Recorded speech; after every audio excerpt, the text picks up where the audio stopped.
Bienvenue à notre post-it spécial 10 commandements. J'ai une question aujourd'hui pour toi, c'est qui est ton prochain? Souvent quand on entend le mot prochain, il y a des réponses qui nous viennent, qui se trouvent dans le Nouveau Testament. Mais aujourd'hui, j'aimerais t'amener dans une réflexion qui se trouve dans l'Ancien Testament. Pour cela, j'aimerais t'inviter à lire avec moi le 5e commandement qui se trouve en Exode 20, verset 12. Il dit comme ça le texte. « Honore ton père et ta mère, afin que tes jours se prolongent sur la terre que le Seigneur, ton Dieu, te donne. » Ici, on a un changement, puisque les premiers 4 commandements touchaient la relation avec Dieu. Mais là, à partir du 5e commandement, on touche la relation avec mon prochain. Et c'est vrai que dans l'ordre naturel des choses, notre premier prochain, le prochain plus proche, c'est en fait nos parents. C'est eux qui nous ont élevés, qui ont été là quand on avait besoin, qui ont en fait toujours accompagné notre parcours. Mais c'est vrai que quand on pense à prochain, et surtout si on se base sur le Nouveau Testament, notamment avec l'histoire du bon Samaritain, on a toujours peut-être l'impression que le prochain, c'est celui que je ne connais même pas, mais qui est dans le besoin. Ce texte, ce commandement, est là pour nous dire le contraire. En fait, quand on pense à prochain, on devrait tout d'abord penser au cercle plus proche de notre vie. Peut-être nos amis, mais encore plus au centre, notre famille, nos parents. Et ce texte, il nous demande de honorer ses parents. C'est un mot qu'on n'utilise pas tellement dans le quotidien, même si on comprend la signification. Mais c'est vrai que honorer les parents qui ont été bons avec nous, c'est très facile, c'est normal, c'est accepté par la société.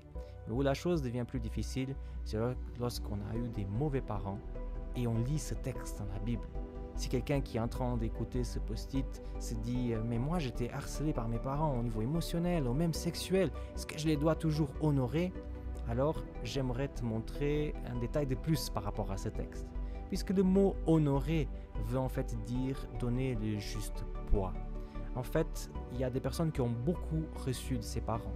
Le texte dit « Pour honorer ses parents, alors il faut donner le juste poids. Essayer de donner aussi beaucoup. » Il y a d'autres qui ont reçu moyennement. Essaye de donner moyennement. Mais si tu as peu reçu, honorer tes parents, c'est en fait de donner ce que tu as reçu. Pas dans le sens d'une rétaliation ou d'une vengeance, parce que la Bible dit bien que la vengeance appartient au Seigneur, pas à nous. Mais il ne faut pas te culpabiliser si tu n'arrives pas à avoir une relation tellement profonde avec tes parents. Mais si tu arrives à donner le juste poids, si tu arrives à équilibrer la balance, le texte nous donne une promesse. Il dit que pour celui qui fait cela, ses jours se prolongeront sur la terre. Et en fait, c'est difficile à croire à ça. Parce qu'on peut tout de suite penser dans notre entourage des personnes qui n'ont pas vécu beaucoup, mais que pourtant ils ont beaucoup honoré les parents. Qu'est-ce que le texte veut dire? Est-ce qu'il faut juste l'interpréter littéralement ou est-ce qu'il y aurait quelque chose de plus dans le texte?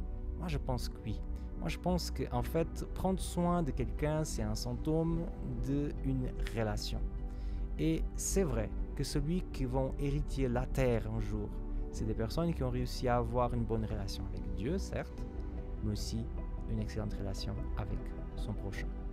Penses-tu souvent à ton prochain proche, c'est-à-dire ta famille, tes amis?